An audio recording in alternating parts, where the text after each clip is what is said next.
Hello, everyone. Today, our special guest is Martin Macphail. He's from a musical group called Blitz Berlin, and they're very well known for composing for films, movie trailers, TV shows, and video games. And today he's on the show to catch up, talk about his latest projects, telling story with music, and more. Enjoy. I got to know you from Blitz Berlin. Specifically, I was a big fan when Psycho Gorman came out. And that the soundtrack to that was such a banger, bro. I mean, flashback to like 80s, I felt like I was walking through like Blockbuster ready to rent a movie with that. That's great, man. I'm so glad that you liked that one. I mean, that was our first like chance at, I guess, what I would call like a real Kostansky movie kind of, because obviously we collaborated on The Void, but that was everybody going for a tonally distinct thing that was much more in a cosmic horror kind of world, whereas PG is like Steve Unleashed. And therefore, like, his music notes, everything, it was so much of that was us. You mentioned Blockbuster, like that era.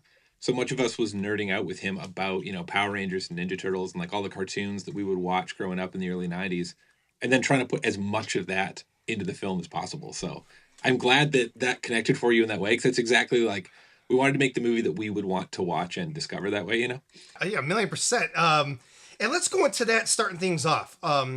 So when you and the other members of Blitz Berlin, when you guys approach a project, let's say with Psycho Gorman, for example, yeah. Obviously there's interactions with the director, what the tone, what the idea is.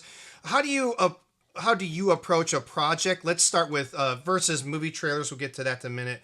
But like a movie like that, how are you, like you said, tonally and getting your process with that? Yeah, I mean, every film and every director is different. To use Psycho Gorman and our Steve collaborations as one example, he's a director who thinks a lot about music while he's writing, and is always listening to stuff. When he's working in his creature shop, for example, he's always got movies on in the background or music on in the background. So he feels very immersed in it, and he's a guy who has a really good sense of the specifics around tone, like from a storytelling angle. Something that two different songs that might sound kind of like similar rock songs to you or I, to Steve, like, he'll be able to pick out something very specific about them that's like, no, but this one is like just slightly more like nodding to the camera, or this one is slightly more, aggressive, or not the right mood for this. So because he's approaching it with that mindset, our initial conversations when we get into making a movie with him, he's usually got playlists or albums to send us ahead of time to listen to and get excited about it. He's not a prescriptive guy. He's not going to be like, copy this exactly, but a lot of inspiration to sort of get on the page with him in that way is the first step. Interesting. And also the dynamic of you guys working together, like I would imagine, because I have a history of doing music and bands, and you'll come in with an idea, and you may have an idea like, this is how this whole thing's going to lay out. But then there's also like the other guy comes up with something, and it's like, oh, I didn't see it. Can you kind of go through put us in your shoes, like you guys are tinkering around? Yeah, I mean, that's something that I think, having been a band for so long, helped us a lot with figuring out that vocabulary, because every creative collaboration is different. And especially when you were starting out, like us, we made our first band together in high school, so we were teenagers. So you want to talk about like ego and hormones and whatever, and like, you come in with an idea and somebody's like, oh no, it kind of sucks, and you feel like that's like a personal offense to you and your bloodline. It's and you figure out pretty quickly, if you're going to survive as a band, that like you have to manage to keep this sort of magic balance going, where you have enough of that ego intact that you can bring an idea fearlessly and be like, what if we tried this and this and this, but then holding it in your mind at the same time that like, well, that might not actually be the best idea here, or maybe it's not quite tonally right for this, or the other guys are going to bring something that is going to make that grow in a way that you didn't expect.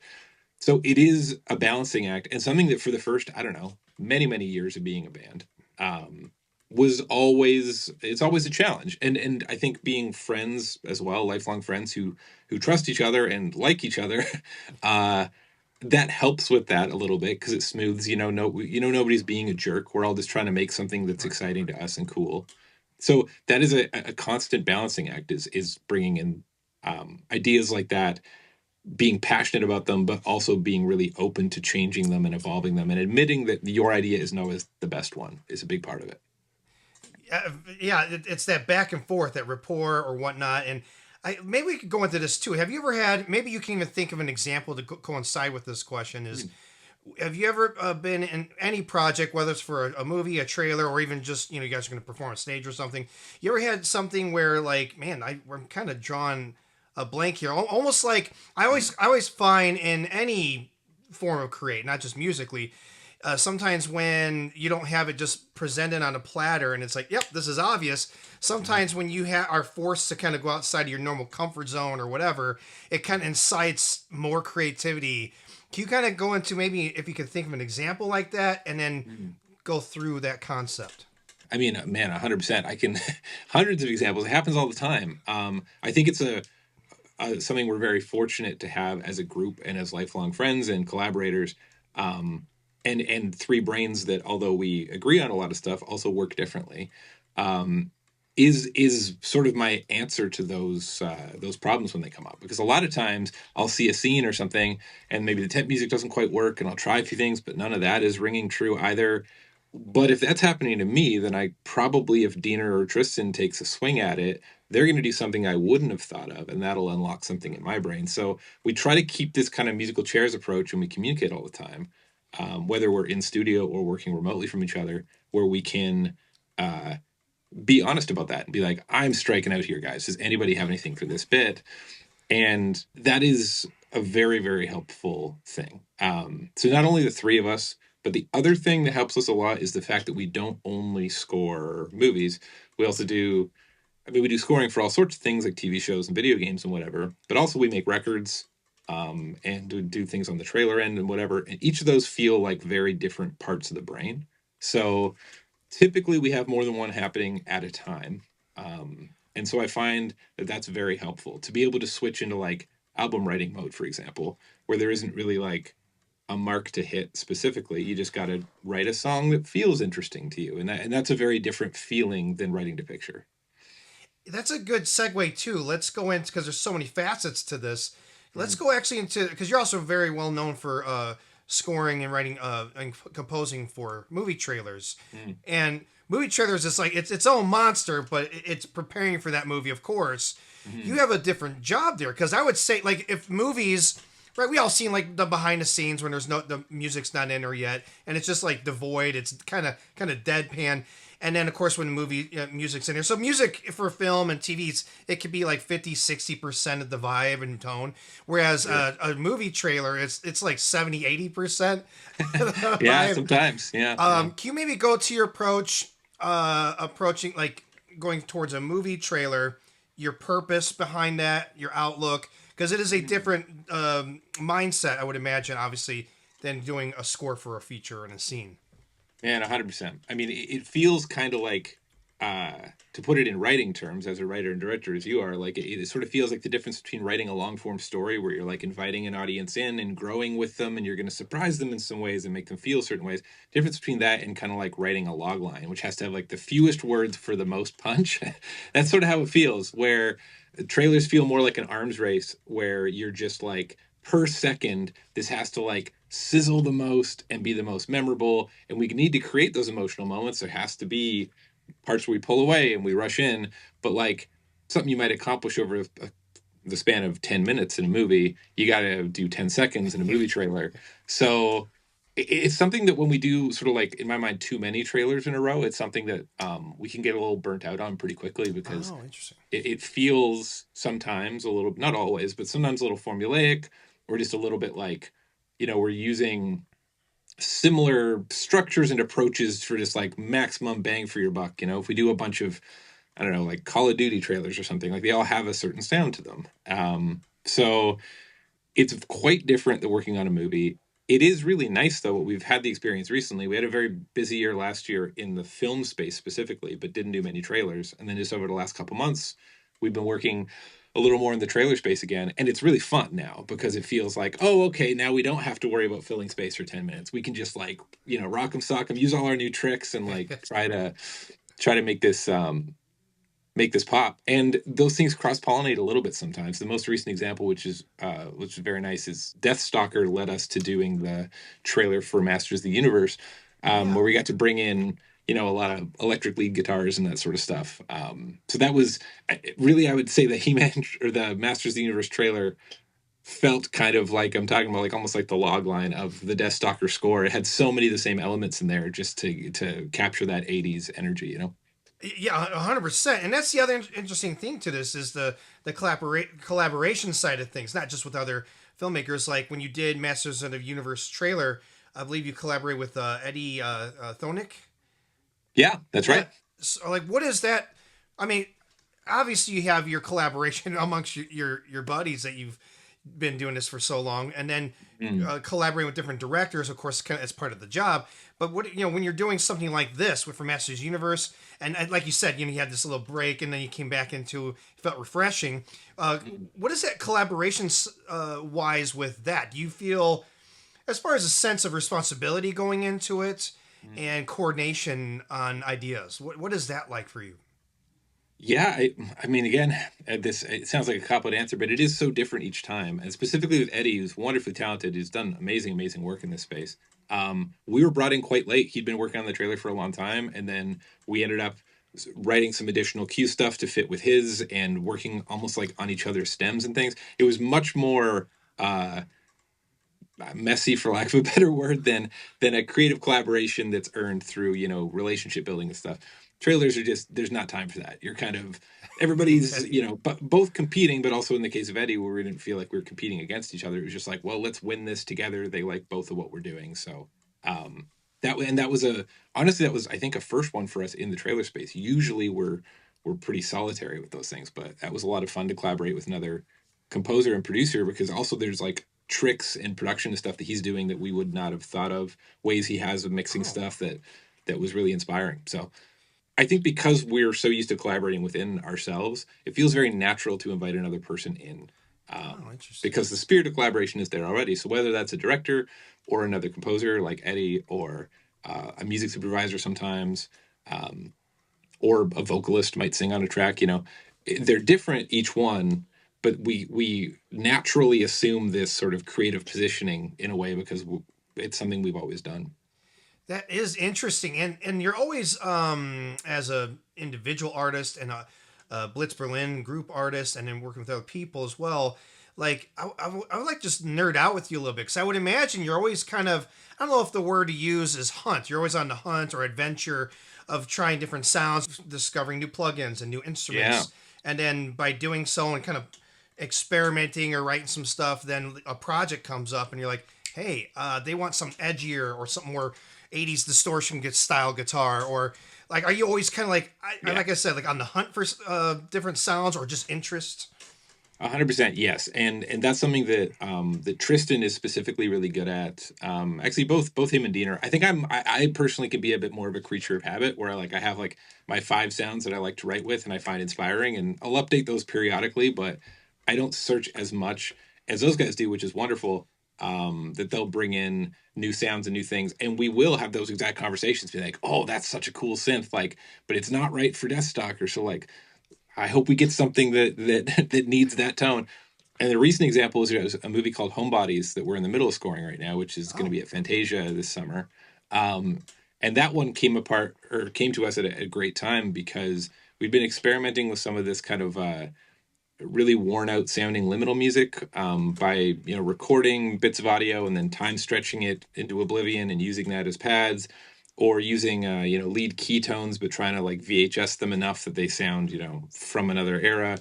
And we're playing with a lot of that because it's just like kind of a nice vibe to play with. And then we kept thinking like, there's got to be a movie yeah. at some point. And thankfully, serendipitous that Homebodies came to us, and is going to require, I won't spoil anything about the film or the score, but it requires some of those sensibilities of like mood creating in a unique way. So yeah, that's always one hand feeding the other for sure. There's a need to explore and to update your tastes, and to kind of like, especially in the trailer space, stay current. With films, it's less that, but it's more like finding stuff that doesn't sound like the same old shit.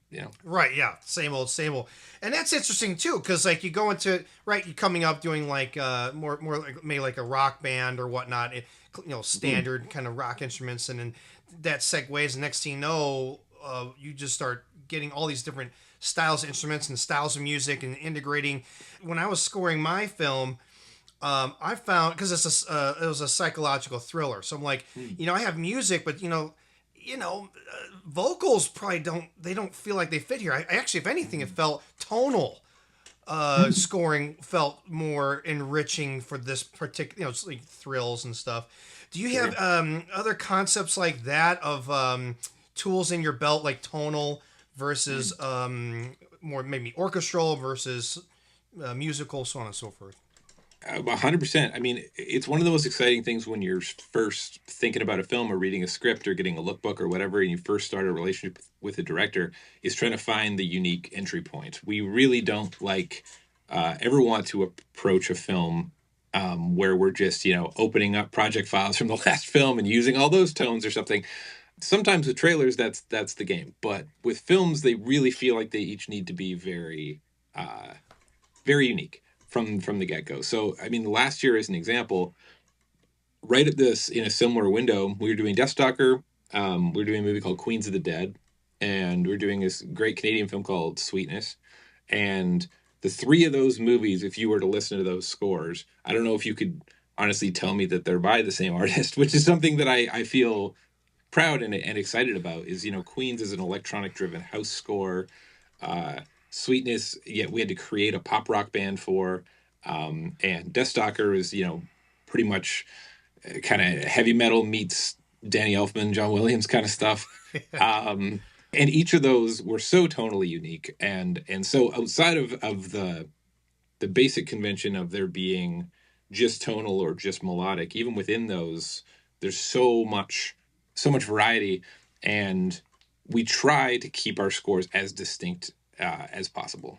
Yeah, because each film's its own character, so to speak, as a whole, and musically it just as much. Well, let me ask you a loaded question here. I think musically this is a loaded question. Right. I'm going to ask. It's tough, okay? Okay, all right. If we're going to do like your Mount Rushmore, right? Your top 4 favorite musical composers for film and whatnot. Mm-hmm. It doesn't have to be a particular order, but who would be on that top 4? It's not easy. Mm-hmm. It isn't easy, no. I mean, it's maybe an unsurprising answer, but my number one has always been and will always be John Williams, which is nailed. That's mine, yeah. Yeah, for me, he's the guy, and I know that, especially in the time over the last 10 years that we've gotten more into the film scoring world and been fortunate enough to work on a variety of projects, there's been a bit of a trend over that time of kind of moving away from the John Williams sensibilities of melody and whimsy and stuff like that. At least in the movies that we've worked on, a lot of times there's more of a push for things to feel a little bit more tonal or more serious or more drony or whatever, which can be cool too and can really fit certain films. But my favorite stuff to listen to are the John Williams scores, the kind of music that you can walk out of the theater and you're humming the theme, or if you ever were to hear the music outside of watching the movie, it would take you back to the way you felt in those moments. So he's the guy for me. In terms of modern composers, though, I mean, there's so many that we really, really appreciate. And I mean, one of them, again, maybe not a surprising answer, but Ludwig Göransson, I think, has got to be one of the best dudes of our generation doing it right now. The sheer variety of the types of music he's able to create and the quality of it. I mean, Sinners was wonderful, incredible score, of course, but like there's cues in Oppenheimer that to me are just like goosebumps every time. So I don't have a single bad thing to say about that guy. He's incredibly, incredibly talented. I would have to put Trent Reznor and Atticus Ross on that list, but I think they can't for one. Just because that was one of the reasons we felt like we could make music for film because, I growing up in a band, I kind of figured people who did movie music were like John Williams or somebody who went to, acclaimed schools and came with an orchestration background and like wrote out their scores by hand and that sort of stuff. So the idea that not only could scores sound quite different, but also guys who came from a band background and electronic production background could do this job and could make such interesting and cool music while doing it. So that they were a big one for me as well. Harry Gregson Williams, who is a composer that is not like the Hans Zimmer headline name kind of guy that the most people who don't think about this stuff all day might not know him. But if you look up his filmography, he has created some of the best film scores of all time. He's scored so many movies, and the one specifically recently that has been on repeat for me is his score for Kingdom of Heaven, which Oh, is just, I find, deeply, deeply affecting. A lot of really cool choral arrangements in that one, a lot of voice forward stuff. Specifically, the main theme of that film is just magic to me. So yeah, he'll be on that top 4 list too. I don't know if I can put those in order. Well, John's number 1, but the other yeah. 3 are maybe all tied for second place. That's a great list, man. I'll take it. Let's go into this too, because I think it's an interesting side of things, and especially you and the guys, you're so experienced in this area of scoring for films, scoring for trailers, scoring for TV, games, so on and so forth. I'm going to speak in general terms, so people listening that are getting into filmmaking or have been filmmaking or whatnot, what makes a good score for whatever category and what makes a shitty score? Let's kind of juxtapose those two.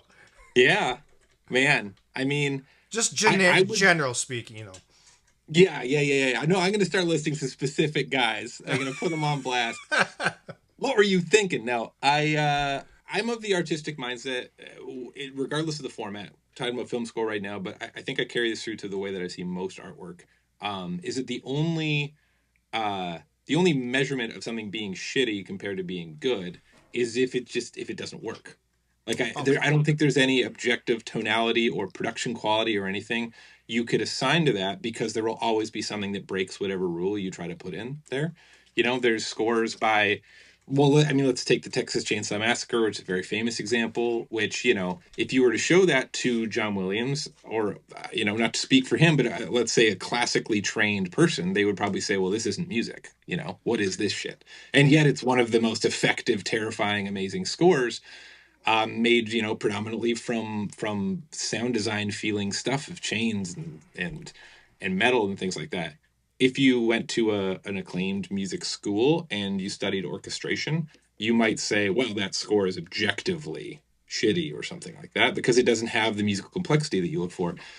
But I'm of the mindset that falls on its face pretty quick when you're trying to put any artwork into those categories. Like, complexity doesn't necessarily mean it works better. There's scores that are extremely simple and not necessarily memorable, like my favorites are, but are deeply affecting. And then you've done your job.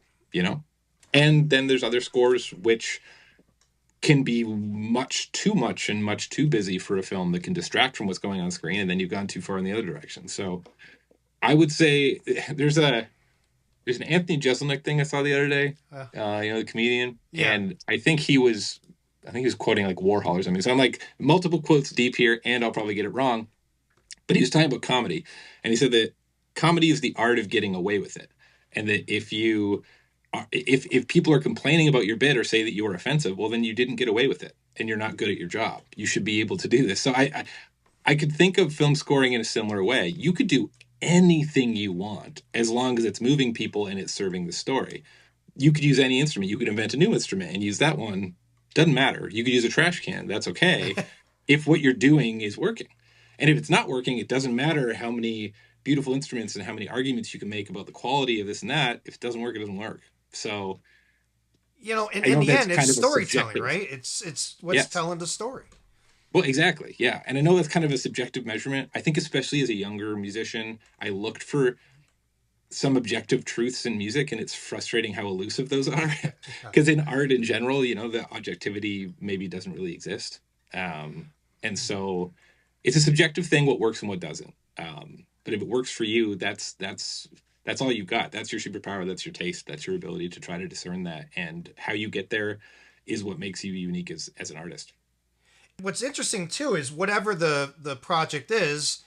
Like I was doing, I had a scene of Alleviate, friends hanging out. There's nobody's dying in this scene, and we're supposed to establish these characters. And I just kept, I'm like, I gotta put something in here. And every time I'm like, it's just not. The answer was, don't put anything in there. Is that working? Man, Right? 100%. And so much of the time on a technical level too is you may have experienced while in the edit and working on this, especially because you worked on so many aspects of it, is sometimes when like the dialogue mix and like the room tone mix and stuff isn't right yet, which it never is while you're cutting.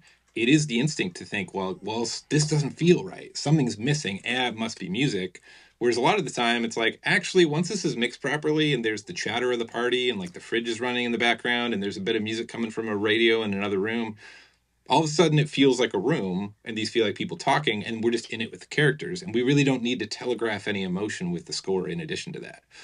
It's interesting. And I think the other factor too, and I've been talking to a lot of different filmmakers of, other different jobs that functions they do within filmmaking, and whether writer, director, composers, so on and so forth. And I feel like one of the biggest things is a lot of people have a lot of good ideas, and but they don't do something. They don't put it Sure. out there, or like, hey, I don't have a project. So like, is there some recommendation to, I don't know, a good better way to say it, by keeping your keep flexing your muscles and getting your reps in, or something of that nature? Just in terms of sort of developing your taste in that way. Yeah, developing your taste. And it's because some people be like, well, hell, some people are like, hey, I'm not going to a film festival at all unless my film's in there. It's like, dude, Right. just go make movies, make music, Yeah. like make stuff. Yeah, I mean, you're bang on it. I 100% support that approach. Make the movie that you can make is one of the most vital things. If all you have is an iPhone and your friends, then that's what you're shooting with. Don't wait until you have a $10,000 camera package and a union actor or whatever. That may never happen, or if it does, it's much riskier. You're going to take much more time. So make the movie that you want to make and make it with what you have is, I think, a great mantra for all sorts of different art forms. The same with music, and thankfully nowadays with music that's easier than ever. But I would say in terms of honing your taste, and not only is it to be creating all the time for sure, but like I've run into this a few times with certain artists who like love a certain artist so much that they sort of intentionally put blinders on a little bit and think like, oh, pop music sucks, country music sucks, I don't like hip hop, I don't like this, I like this one thing. And in my experience, it can narrow your taste in a way that isn't the same as honing it. It's just you're giving yourself less exposure to variables, basically, like less tonal ideas to interrupt your thoughts or argue with yourself. That process of hearing something like, I don't like country, but then you hear this Tyler Childers song and it moves you to tears. You're like, whoa, shit, maybe I like country. Well, there's something in that you didn't think you would like, and now it's moved you and it's become part of your vocabulary. I think knowing what you like is pretty easy. So giving yourself as much exposure to things, it's not going to dilute your taste. It's going to make it more complex and interesting, I think. That's such a great thing. And I also love what you said too about like, hey, whatever you have, just go make it, But I love that, because you can't develop your taste or your style if you're pigeonholing it, limiting, and also not acting on it, to that degree. I think it's such an important, and that's why I discovered like the power of short film or trailers or short, or some people are doing these vertical videos now, vertical film, and some high-end films. I forget, I'm gonna blank on the name. There's some high-end film was made like on the iPhone 15 Pro or something, and it's got a lot of lenses on it and stuff, but sure, no, yeah, I mean that's the case, right? I mean, like, what was it, 28 weeks or whatever, shot a bunch on an iPhone, right? oh, maybe that was it. Yes. And there's other stuff too. Some of the was it Tangerine or whatever, and Florida Project, I think, was partially shot on a phone as well. Yeah, I mean, those are great examples. And the thing is like a new vocabulary is being born all the time in filmmaking. It's not something that is wholly unique to our era, although I think we are living in a time of like a lot of change in that regard. But instead of resenting or resisting that and attempting to, I got to shoot on expensive film, or I got to do this one thing that might slow you down, I'd say embracing how easy it is to make. This is just to be clear, this is not an endorsement of generative AI at fucking all. But when it comes to technology that's enabling you to create art as a human being, you got to embrace it, and you got to make the movie that you can make. I mean, the first bigger job that we got that got us our US visas and moved us to Los Angeles was the trailer for the movie The Girl on the Train. And that happened right at the time. It was like a Kanye West remix, before all the stuff.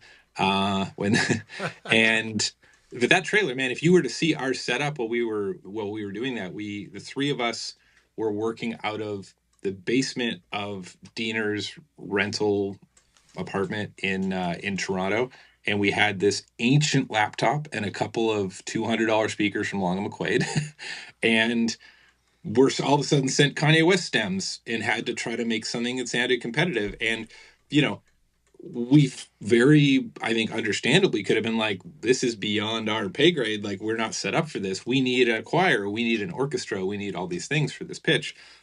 But of course, they would have just moved on to the next guy. So instead, we were like, no problem, we can do that. And then frickin' did it without any access to anything. And so much of that is like, well, what do we have to work with? And how can we make that sound as good as possible?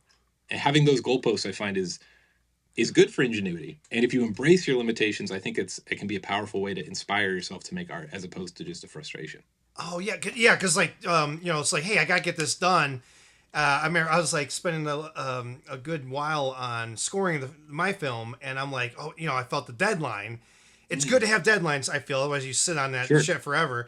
At the same time, like when it's so weird, coming up and writing your own songs, there's no deadline there, so it's like, hey, be creative right now. It's like that doesn't that doesn't really cross, but I love it. That's putting the reps in, and like you said with the goalposts. You also, I think I saw maybe on one of your posts, you were, I think, on another podcast talking about.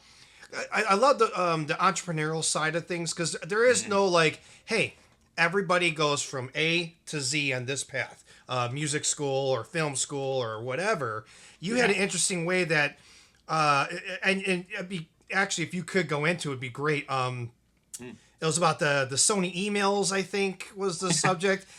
That's Yeah. a really good, but like, it's like, fuck it, hey, man. Like, no, my goal is to make music and get it in movies and trailers. Cool. Sure. This is how I'm doing it. Yeah, I mean, man, we definitely came into this in like an unconventional way, as you were mentioning. Um, if there is A to B to Z way to do it, I'm not aware of it because we are deeply outsiders in this business. But I suspect that most people feel that way. Even if you go to the right school and you meet the right people, maybe there is a ladder that exists there. But most of the people that I meet who are doing this, they all have chaotic ways that they found their footing in this business. And for us, it was applying the same logic that we did to booking shows as the band. And this is really credit where credit's due. This is Tristan Tarr. This is my fellow composer and long-term bandmate. Back in the day when we were playing as a punk band and living in Canada, most of our touring was in Canada. And Canada is very spread out. There's 8-hour drives between most major cities, which if you're paying for gas and you're planning to sleep in the van, all of a sudden you can't make it anywhere. And so the way that he solved this problem back in the MySpace days is reaching out to kids who were fans of our music or fans of similar bands in our genre if they hadn't heard of us, and reached out to them directly as being like, hey, who puts on shows in your town? And most of the time the answer was nobody. And so he's like, well, do you want to be cool? do you want to be the cool kid in town right now? Because I'll give you this like 5-step process, which is very low risk, and you can put on a town, and we're going to bring several other bands, and you can put your own band on it if you want, and we'll bring a sound system and a lighting rig and whatever. And he basically taught these kids in all the smaller markets how to put on these shows. And so when we would go out on the road, all of a sudden, instead of just playing like Vancouver and then Calgary and having to drive for 10 hours through the mountains and lose all our money, it ended up being Vancouver and then Kamloops, Kelowna, Vernon, Penticton, 100 Mile House, Prince George, like every other little town. And all of a sudden we had a touring route that could support us. So we took that same approach when we realized that we were such outsiders, especially to Los Angeles and to the film industry, when we got our first little bit of work. So we're like, well, how do we break in? And so he took a similarly unconventional approach, which was, as I've mentioned before, that there was a Sony hack at the time. There was a ton of emails leaked. And so we basically cross-referenced a bunch of those emails with the productions that we knew we were going to work on. And then not in a spammy, gross way or anything. We just sent emails to a lot of them that were not sales pitches. And instead of pitching them in a way and telling them that, we're Where these guys were from Canada, we'd love to score your movie, which most people would pass over or be like, oh, I'm being pitched, which a lot of people feel allergic to. Yeah, it's like a walls up, Yeah, and, so like, you feel it oh, too, right? When people do it to you. totally. Like you would have gone through an agent if you were a real guy. The fact that there's a lot of you know categorizing that happens in people's minds with something as simple as a first email. So instead, we would just send emails that were like, "Hey, we're in town on a project. Do you want to grab lunch this week?" And a lot of the people would just have their assistants set it up, and we could then go and meet people who we had no business meeting at that time. You know, we found ourselves on one of our first visits on the Fox lot with a guy who ended up becoming a friend of ours, and he's a higher level industry guy who ran music at Fox for a long time. He's at Amazon these days, I believe, and basically he called us on it right away, and which was nerve wracking at the time. So he was like, "How the fuck did you get my email?" And right out of the gate. And we're like, well, we're not here to lie. So we're we've done what we've done, but we haven't told anybody any untruths. So we're just like, oh, WikiLeaks. And he just cackled. He cracked up. He's slapping his desk. He's like, oh, you fuckers, you guys have got what it takes, So he ended up being. I mean, this was before we even had our U.S. visas. That we were just trying to have meetings and we were just trying to connect with these people. And so, like, he ended up, his signature is, like, on our first visa application and stuff. He's like, whatever you guys are doing, that's how you do it. So that felt like a bit of whatever nervousness we had around our approach. We're like, oh, okay, no, this is legitimate. Like, this is just a way to break in and hopefully not burn any bridges with our own exuberance, Yeah. He admired it, And by the way, that's another good point. Thinking about this, obviously, U.S. and Canada being neighbors and everything, but that it's a different country going into a different country. Did you guys experience any craziness or just shift or anything like that? Yeah, I mean, the process is insane, to be honest with you. Like, there's getting visas in the first place is like a crazy expensive process, and there's so much. The burden of proof is very high, especially as a composer. You really have to prove that you are who you say you are, and what you do is culturally significant, all those sorts of things. So we're on our third round of visas now, and it's been, each time is a new challenge. There's always a little voice in the back of my mind being like, at some point, is this going to become just like less friendly to Canadians? So far, thankfully, in our own experience, it hasn't yet.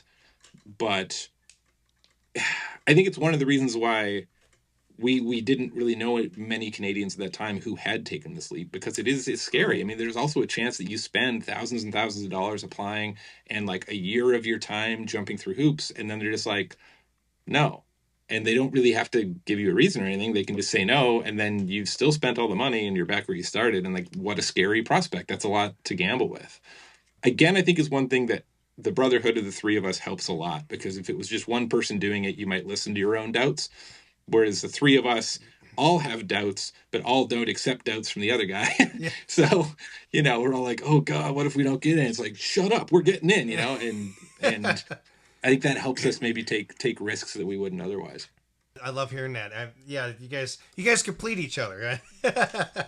We refer to ourselves sometimes as the blob, where the three of us form like one blob, and we kind of blob from task to task together, and somehow it works. But yeah, the three of us together form one decent composer, basically. I definitely wanted to ask you this too, because you guys have worked with and collaborated with Stephen Kostansky quite a few times. The Void, Psycho Gormans, when I first came into view with you guys. Frankie Frico, the new Deathstalker, which is epic. They're all amazing. It's rare, like what you feel within Blitz Berlin, but it's rare to find, and I'm sure for Steven as well, it's rare to find people that, okay, we meet up professionally here, viewpoint here, and these guys are awesome. I want to work with them all the time. What is that camaraderie like? And I guess just, do you feel like it expedite things? Obviously, hey, we clicked on that first project, and let's, I don't want to work with assholes, so. Yeah, absolutely. I mean, I think we're very fortunate in that regard, and I mean, the way we met Steve is very bizarre, because we'd seen Manborg, yes, and loved it, and that was long before we collaborated with him. But I remember walking out to the theater. It was at the Royal Theater in Toronto. I remember walking out and being like, whoever made that frickin' movie, Like, we could be best friends. Clearly, we love all the exact same things, and have a similar sense of humor and all this sort of stuff. And then, like, I don't know, years passed after that until Tristan was going through a foster dog program, trying to adopt a dog, and was in Trinity Bellwoods Park in Toronto, sitting next to this guy who was also adopting a dog, and they started shooting the shit. And what do you do? I make movies. What do you do? I make music for movies. And that was Steve. And the most serendipitous little moment, which then just got us a shot at scoring The Void. And then thankfully my suspicions were correct. Once I actually just got to like hang out with Steve and like order a pizza and watch Total Recall, we're like, oh, we're the same guy. Like, I think we've talked about this over the years. If we had been lucky enough to grow up in the same hometown, we probably would have been making the movies we're now making together since we were like 14, because I think, yeah, I don't know. We just, it's one of those things where it's like, best movie of 1991, 3, 2, 1, we'd probably say the same movie. So that's something I feel is so joyful and I feel so privileged to be able to have met him and be collaborating with who I consider to be like an absolute master filmmaker. Amazing. And so, yeah, I mean, every time that we get the call that Steve's making another movie, it's like a cause for celebration. And I hope we just get to make movies together forever. It's a great time. I mean, the content of his films, fantastic. It's got nostalgia to it as well. And just when a movie, they make, fun, kick-ass movies. Like fun, kick-ass movies. And I think another thing, too, is for the budget he does these movies, that feels like way bigger. Totally. And then when you throw your music in and everything, it just feels epic. Everything just feels over the top and really well done. And what is something like that, too, I guess, let's say we're going to take a movie, like specifically with film, you're taking a scene. I'm sure, you like this with Steven, for example, you guys are coordinating, hey, this is happening here. But with you and the guys, are you guys watching it a few times and just kind of getting some like beats, moments in your head that would click and then converse that way? I mean, you talked about your process a bit earlier too, but like, let's go through a movie scene, I suppose, is a good way to look at that. Sure. Yeah, I mean, typically, to give you a bit of a more top-down look at our process in general, typically we like to be writing long before we ever see any footage. So with Steve's movies, because we have that relationship now, we'll usually start writing in the scripting phase. So we'll get like a draft of a script, and Steve will, again, send us some playlists or something or tell me like I have to play Doom 64 because he loves the score to that specifically or whatever. And then we'll start writing and dreaming and coming up with stuff that's like, oh, here's some battle music, or here's this character's theme, or here's like the love theme or whatever. Write a bunch of stuff, send it to him, and then he'll have really detailed feedback on that. And all of this is before they've gone to camera, basically. So in the case of Steve's films, usually by the time he's editing the film and he's put in various temp music and stuff, if everything's gone to plan, he's able often to use pieces of our music as temp. So we have a starting place. Or if we didn't write something that was quite perfect for that scene, he'll have cut in something from Doom 64 or something like that got where in the pocket that he needed it to be. So in his case, we're not usually starting from scratch with scenes. With some films, however, there are directors who don't like cutting to temp, so they'll cut with no music. And we'll be brought on late, so there's not a chance to write in the scripting phase. And in that case, it's a lot of what feels to us kind of like jamming, like we did as a band to write songs, where you just kind of watch the scene and you try stuff and you try to find pockets and you feel the dialogue and the performances and you try to not do too much, but you see how you can augment it and how you can bump up the emotion. Yeah, because there's something with it. Once you get post-picture lock, because it's locked, it's like, all right, here, have fun with this scene. It's like, all right, well, if I'm composing it brand new right now, we're not doing like the whole scene's like in 4/4. Man, we might have to. We're like, this needs a little hit right here versus right there, and that might be off, right? Totally, yeah, and so that's inevitably. Typically with our process, because most of the films that we work on that aren't the bigger studio pictures don't usually have like a music editing team on a technical level at the ending. Like that's a budget surplus thing. So we're usually also the music editors, meaning that if we put our score together or our sketchbooks together in the first place, and then the editor has chopped stuff up, there's lots of those things like you mentioned where it's like, well, that cue is in 6/8, but the way this is cut, there's like, here's a bar of 5, and then there's a bar of like 13 up here or whatever, And so the adapting process, either through tempo ramps or through time signature changes or whatever, is always a finishing trick where you're like, everything's there, but there's these blips that sound really awkward that we have to figure out how to iron out. And that's a reality of the format. Especially for a movie trailer. It's like, I take the song I composed for it, and it's like, now I'm really, like, everything's on beat, and we had this hit and a riser or whatever. But that's an interesting, back and forth concept with that. Just more creative work for you to do, brother. Yeah, 100%. I mean, it's funny when we have been on projects where there is a team responsible for that, and it feels like this weird loss of control because we're used to being able to touch every part of the process. So, I mean, it's a wonderful thing to have, but it's a bit of adjusting because there's ways that we solve those problems that I think add to the character of the score that a music editor might not have the same instinct. So it started to feel like a bit of a part of our sound.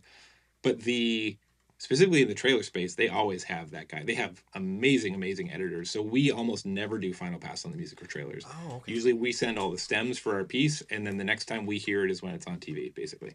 When you see that, like the finished product, especially a scenario like that where they do the finished pass or whatnot, a lot of times, like you're in the middle of whatever phase of making this film, and you're like, I have an idea what it's going to look and sound like. Does that ever hit you in a specific way when you see everything together and it's got all the final pass of music, sound effects, and everything, and visuals? What is that like? You're like, is it a surprise to you, or are you just kind of like, hey, that turned out better or different than I thought? What's their commonality here? Yeah, I mean, there's always surprises in that phase because, like, even if we are as cradle to grave as possible on a project, there's still going to be finishing stuff that happens after we're done with it. Whether it's subtle edit changes or general mix changes, like we'll be in charge of the music mix most of the time, but then mixing with dialogue and sound effects and stuff, we don't always get approval passes or notes or anything like that. So I've definitely been to several premieres for our films at like a festival premiere, big exciting night, and I've had to go both ways, unfortunately, I guess inevitably, where I'll be like, oh my God, that sounded huge in the room. Whoever mixed this did such a great job. And then other times where it's like, okay, clearly the mixer was from like a sound effects background, so all the sound effects are railed in the mix, and the music is, 10 dB quieter than I would have mixed it at certain moments. And it's like an afterthought almost. Yeah, or it's just, the dialogue and the sound effects were the main thing, and if there's time, we'll tuck in the music. So there's always going to be those things, and I'm aware of my own biases as well as a composer. I'm going to be like, music louder is always the note, right? Which isn't always the actual best solution, but yeah, there is a loss of control there. You do everything you can to get to the final stage, and I've heard these horror stories from huge composers over time that have tried to have their name taken off films because of how badly the mix screwed it up and everything. Man. So we haven't had anything that bad, but it's sometimes not the best surprise. Sometimes it's the business, man. Way she goes. Well, I guess last thing here for you and Blitz Berlin, you had Deathstalker. You got you mentioned you got something else you're working on. Anything you want to talk about? Anything upcoming things or things to watch out for? Yeah, I guess the main thing right now that I can talk about, we're lucky enough to be on a few projects at the moment, but the only one that has been announced is Homebodies, which is a cool contained sci-fi movie about these two kids that wake up in a house that doesn't seem to have any real windows. And it's very creative, very interesting indie film that is premiering at Fantasia in July. So that's the next thing that we need to finish and get out into the world. But yeah, I mean, if you keep tabs on our Instagram or whatever, we'll be posting about things as soon as we're able to talk about them. Thank you for joining us on this episode of Methods of Fiction. To hear more insights from filmmaking and entertainment industry professionals, subscribe to our video podcast on YouTube. And if you're listening on your favorite podcast platform, be sure to follow us there as well. We look forward to having you join us again on the next episode.